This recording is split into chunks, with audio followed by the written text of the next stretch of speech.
Let's talk about the emergence of sustainability and how did it develop into what it is these days in the tourism. In the 1980s, the United Nations and many experts realized that our common future is in danger. And a report was published called the Brundtland Report, placing the concept of sustainable development center in the world and center in the future need to address this in a much more serious way than we did in the past. What we did not realize and what we quite often forgot about is that we did not inherit the earth from our forefathers, but we borrow it from our children. And that's what the concept and the growing interest has now been developed.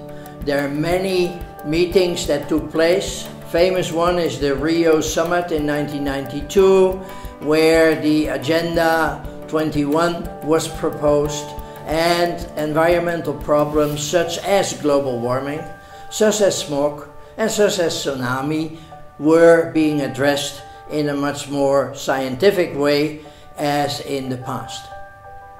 The term sustainable tourism began to be used, and then slowly but surely the industry started realizing that. In the beginning, the term green tourism was used a lot because in the beginning we realized and we focused mainly on the environmental situation and the environmental challenges and trying to maximize the environmental benefits for the tourist.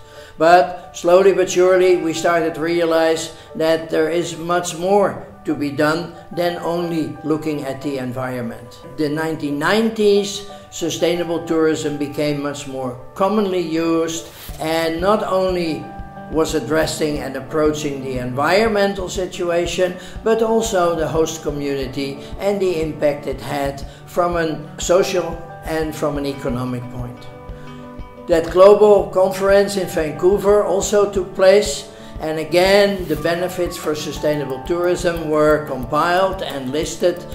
Sustainable tourism encourages an understanding of the impacts of tourism of the natural, cultural and human environments, and we have to make sure that we ensure a fair distribution of benefits both for the visitors and for the community. Many goals were set, are being followed up at the moment.